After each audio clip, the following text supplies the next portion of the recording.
I've been a horror movie fan for many of my formative years, from drive-in movies to double feature chiller. And though many think most horror fans are white adolescent males, I was a fan too, a black girl. And in 80s horror, the heroes were girls, white girls. Film theorists called them final girls. These women fought and survived to the end of the movie and outsmarted the killer. This was awesome, but I'd been so programmed I hadn't noticed what was missing.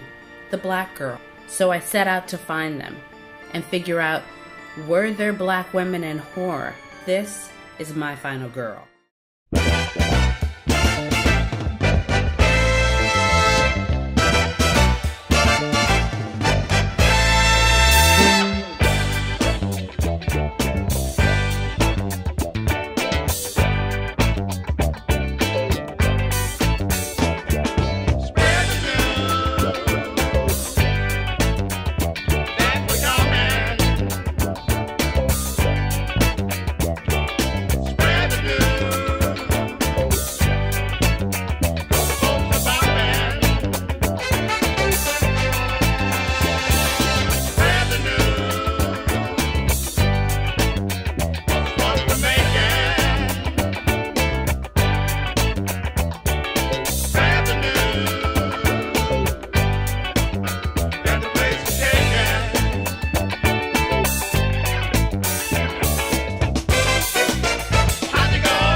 Hi, this is KLM Brooklyn, and you're watching My Final Girl, the show that unearths all the info and history on black women in American horror cinema. So, first things first, I want to do a shout out to Simrit C, a great gal from the UK that visited a few weeks back. She wanted to check out the horror scene in New York, and a friend referred her to me. We hung out. We had a great chat. I think she might be writing a blog or a tidbit about her time here, possibly including me. She also She also had a chance to visit Lloyd Kaufman's studio and actually meet Lloyd Kaufman himself during her stay. So, wow on that. She's a lucky gal. And yeah, she's a reviewer at horrortalks.com. And if you want to hit her up on Instagram, I think her handle is at wickergirl666. So yeah, let's see here. This is our first show. So to that, I think it's fitting that I give you a little background on me and a little bit about what this is about. It kind of seems obvious, but maybe it isn't. So me, Kristina is my official name, but for all intents and purposes, and for my Twitter handle, which is KLM Brooklyn, I'm just going to roll with that. KLM Brooklyn. I've been a horror fan, buff enthusiast, and now scholar in training since I was about 5 or 6. I've loved horror. My mom knew I loved horror when I was a kid. I would watch a double feature thriller on Channel 20 in Detroit. Or Channel 50 or Channel 20 in Detroit. And yeah, I just grew up loving it. My first official in the theater spooky movie was An American Werewolf in London. And needless to say, I had like the eye covering moments where I did the peek through the eyes. And my mom, I remember her saying, if you keep doing that, we're going to leave right now. So I didn't. And my eyes were really wide. And then, at certain points where I couldn't take anymore, I said, can I go to the bathroom? And literally the theater had these holes where you can kind of peek through the door, the captain's door.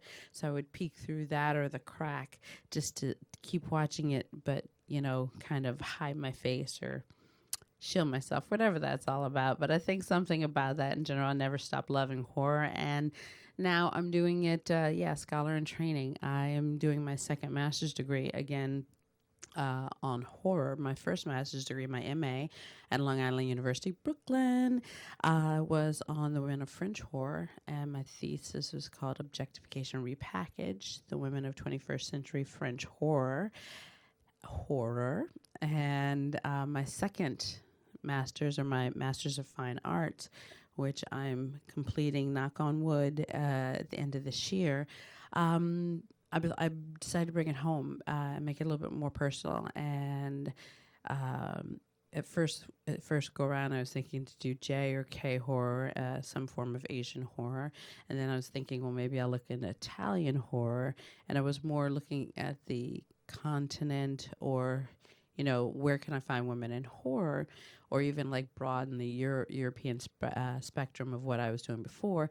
But I was reading a review of a French director that had commented on how John Carpenter really spoke to him, and I thought about it. I was like, yeah, I should maybe do this, bring it back home. And when I was looking at American horror, I was like, and yeah, maybe I want to figure out where the black women are in horror. Are there black women, black people? What's going on there? And then it became like a personal mission to debunk the black people always die in horror idea. So I started looking at black women in horror, and come to find out, there are more than one or two or three or four or five or six. There are quite a few. So this show, each episode, I'm going to look at a different woman of black horror and an aspect of American horror cinema, and the racial aspect of that. So, yeah, a few things. Maybe let's just define, let's see here. What is My Final Girl? What is the show? What is the thesis you're doing, KLM? And I will say My Final Girl is kind of a black female take, or a black take, or even a minority take on the final girl theory, which was penned by Carol Clover in her book Men, Women, and Chainsaws. And the final girl was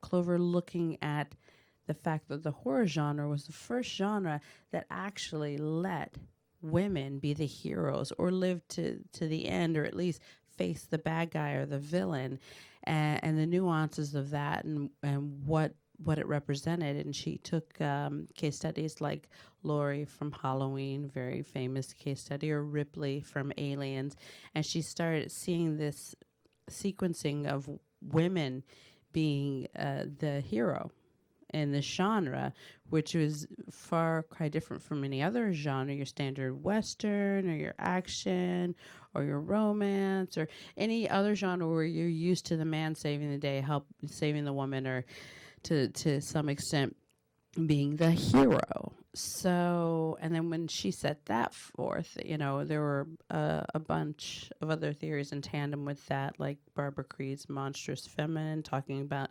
what exactly about the female frightens, whether it's a witch, whether it's the mother alien in Aliens, what about feminism is frightful to men, or to anyone. So, and there are other, not a big breadth of books, but a healthy starter, and my little books now in that group, and hopefully my next My Final Girl will be in that group as well. But not to get off subject. So, Final Girl, these girls that are taking the lead in this genre, but the thing I found interesting in how I decided to take my path and angle My Final Girl was none of these girls were of any color. There were no black, no Asian, no Latino representation. These were all white girls.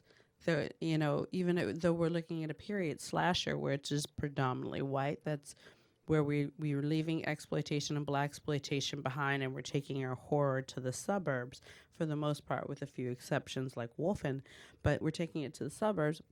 But all of these characters are white, which in turn, all of the final girls, or the new version of a hero, the heroine, they're all white. So my whole journey was to find my final girl, the girls of color, the non-white girls that are actually doing the same thing.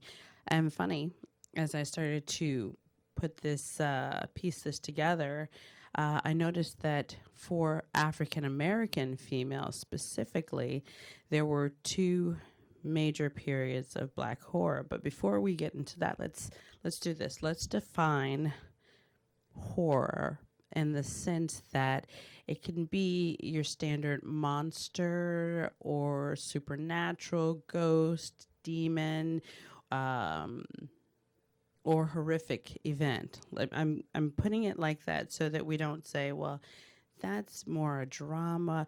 Anything that is with that's outside of our scope of reasoning, or that's loosely, we could say, defined.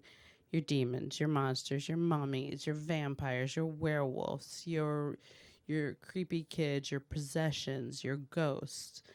We're going to group that all um, as horror loosely, so that we can move forward and say, so if you want to find my final girl, what were the two periods that you mentioned? Two periods of black horror, and those two periods are actually there's three. So let me correct myself. There is the 1940s race films, which had predominantly black casts, and there wasn't a specific horror genre per se, but there were films with supernatural elements or monster-esque elements that could be considered horror. So I'm going to say you can find horror representations of black horror in the race films of the 1940s and early 50s. And then the second being blaxploitation, because whereas most people, when they hear blaxploitation, they automatically think Foxy Brown, Cleopatra Jones, Shaft. There were also Blackula, which a lot of people know, Abby, Sugar Hill, the 1974, not the 80s version, Blackenstein, Dr. Black and Mr. Hyde. There are a few more. There's about, I want to say, roughly about 10 titles in the blaxploitation, but that's a breath of something. So that's the second period of black horror representation in American horror. And then the last, which is a little bit more well-known, I would say, would be, we'll call it gangster horror, or that the late 90s, late 80s, early 90s representation of horror that was kind of technically kicked off by Death by Temptation and even A Vampire in Brooklyn. But then there was Bones and a lot of things that came from, Snoop Dogg and his group. And so, and Tales, oh, I'm going blank and I can see it now, Tales from the Hood. So there was that third breath of black horror throughout American horror history. So we've got those in our heads. We have the 1940s, the speckling of supernatural or horror films in the race films. Then we have the 1970s blaxploitation films with a subgenre of that subgenre being blaxploitation horror films, and then the last being your 80s into 90s kind of gangster hood horror. We'll call it that for lack of a better term. So yeah, those are your three main periods. And for this inaugural episode, I want to say that I started doing my thesis production project by finding some of these women, meeting them, hearing their stories, and interviewing them. And I was lucky enough, and some of the people that worked in production with them or on black films of these particular periods. So I've been lucky enough to interview a handful of people over about a 2.5-year period. So in tandem with me talking each episode, I'm also going to pull up a little footage to give you a little bit about them and what they went through. So to that, I'm going to say back a few years back, I was lucky enough to meet a really great woman who has a really great career, had a really great career in cinema and television. and was kind enough to let me interview her. And her name is Marlene Clark. Ta-da! Magic. Marlene Clark is an actress of stage and screen, born in New York City. She was married to Billy D. Williams. She has a career that spanned over almost 3 decades. She's been in such films as Midnight Cowboy, The Landlord, Beware the Blob, Slaughter, Enter the Dragon, The Beast Must Die, Switchblade Sisters, and most notably to many right now, Ganja and Hess. She was the lead. She played Ganja in Ganja and Hess. And she's done a lot of television, everything from Bill Cosby or Richard Pryor show to Marcus Welby, MD, Highway to Heaven, Head of the Class, you name it, Sanford and Son. She's done a lot. She's had a great career. And I was lucky enough to get in touch with her through channels, and I went out to California, and we had a talk. I interviewed her, and she is the loveliest, sweetest soul. It was a really great interview.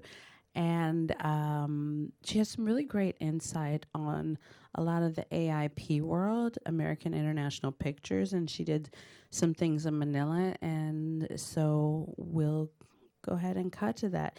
Here's a quick interview from Marlene Clark, actress of stage and screen.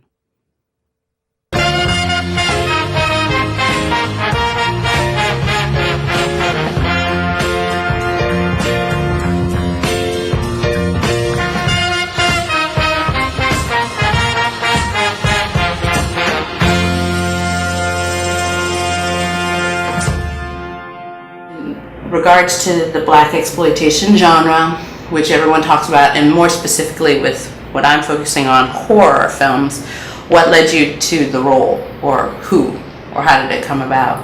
Which role? Let's start with Night of a Cobra Woman, because that's a standard horror, and then we'll move into the Ganja. Oh, okay. Here. Well, my agent called and said, go to Roger Corman's office, and, there's pages there for you to look at, and so I looked at it, and, I thought, oh, okay, who wrote this? Because he definitely has an antipathy for women, that's for sure. That was my first reaction. Anyway, they liked me, so they gave me the whole script to take home and think about, and they told me that it was filming in Manila. And that was attractive to me because, I'd never been to the Philippines, and so that would be an interesting place to go. And,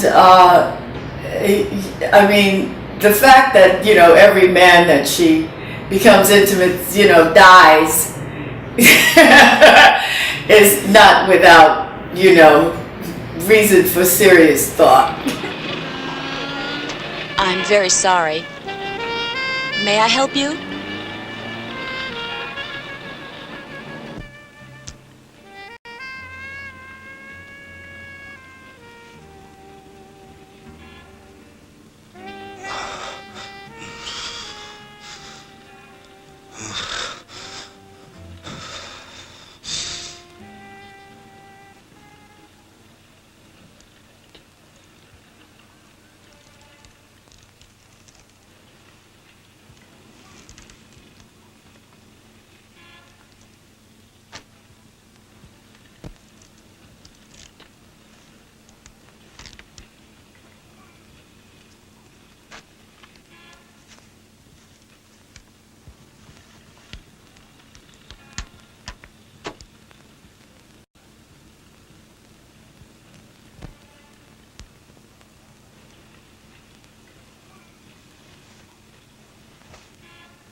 Do you have to go? I told you I have an appointment. What's the hurry? You got plenty of time. I have to go. Goodbye, Ramon.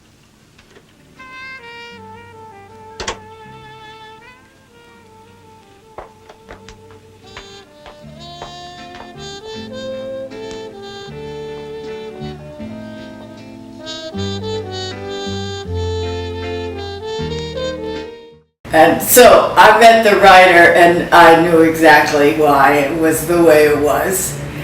But anyway, we went off to the Philippines. I think we were there maybe 8 or 9 months. And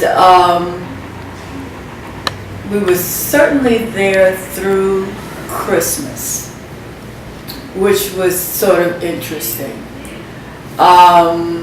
And, you know, we shot in different locations around the Philippines.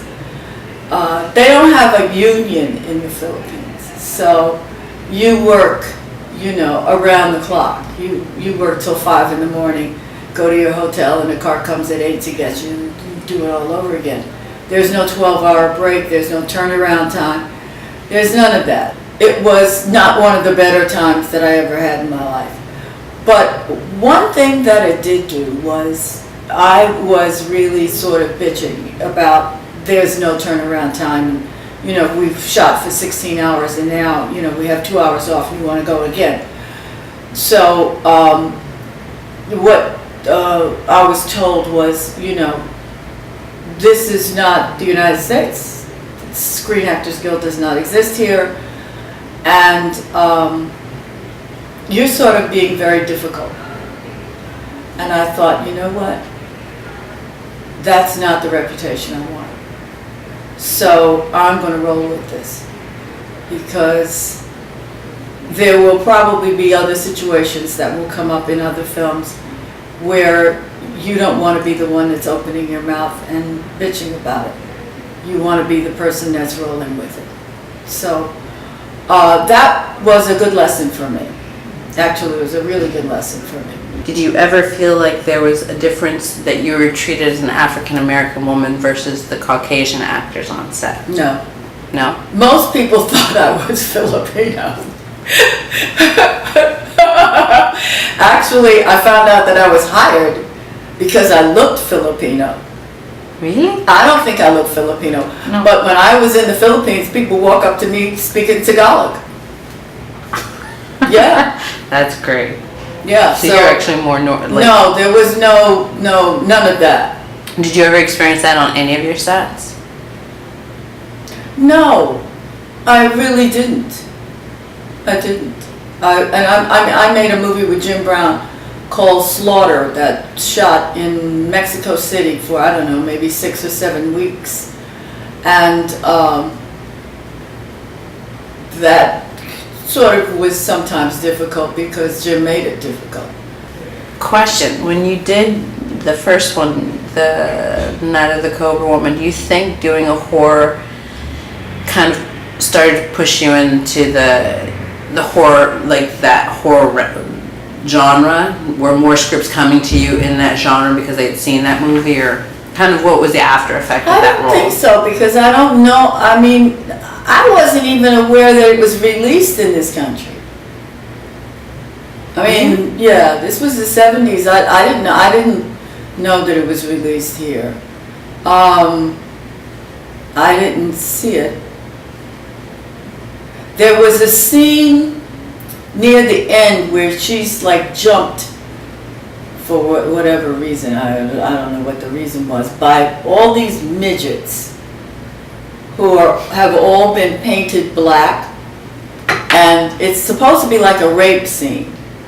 For Cobra Woman? Yes. I don't know, I remember that. So they didn't tell me that it was a rape scene, but they told them that it was a rape scene. But they didn't tell them that it was a pretend rape scene. So they thought it was a real rape scene.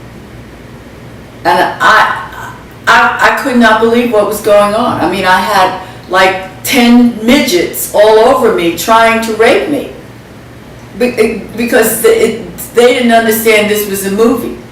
And I started throwing people, you know, are you out of your mind? It's, you know, rape I shouldn't laugh at, but just the fact that they would even give that cue, and wow. This is not real life. This is pretend. Mm-hmm. But now we're done. I'm not doing this scene. You guys have not informed them that this is pretend, because they're not actors. They don't. They're just apparently little locals. rapists, but that's not happening. Right. So they're not to come near me. They will not touch me. I am done. Was that like your last corpsman? First and last, or did you ever? No, that wasn't my last corpsman, but that was the end of that shoot that night. Because you don't do that. That you don't do. No, not at all. Not even. I think back in the day they took more liberties than they could ever take now. I can't even imagine that happening without like getting super They were sued. all painted black, and I mean, they Just so many levels of just wrong. Weird. And then they're just jumping all over you and trying to stick their fingers wherever they. I mean, it was like, oh, it was. I was like, are you kidding? And I just started throwing people. Did anyone else think this isn't right? And I said, what are they doing? They're not. They think they're supposed to really rape me. Do you understand that? Do you see what's going on? Would you turn the camera off, please? You know, I mean, because you're not going to film this. This is not going to happen. so how long did it take for it to click?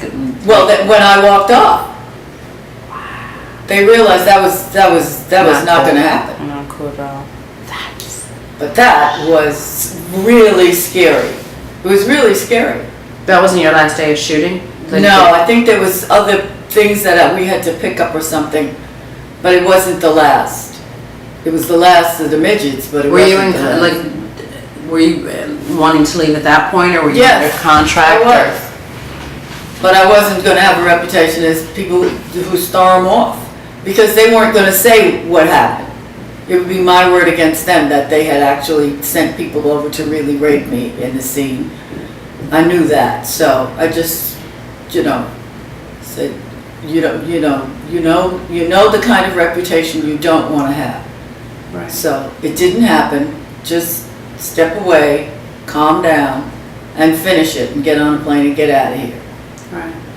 So it was like that. But there were other movies that I did, and nobody conducted themselves like that. So yeah, you go to Manila and shoot a film back in the 70s. Locals, language barriers, directors that just wanted something wild. I mean, nowadays I couldn't even imagine. I think nowadays there'd be like 3 or 4 watchdog nonprofits all over the scene, and all kinds of lawyers popping from like beneath a bush. But back then you roll with it. But yeah, what an experience. So thank you for joining me for the world of Marlene Clark. This is KLM Brooklyn, and you're watching and or listening to My Final Girl, info and history, the unearthed info and history of black girls in horror cinema. Peace out.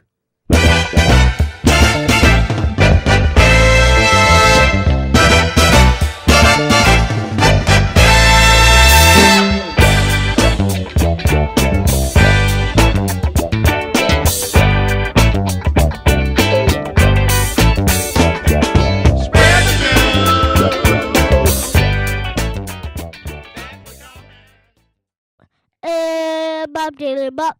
I just came back from around the block.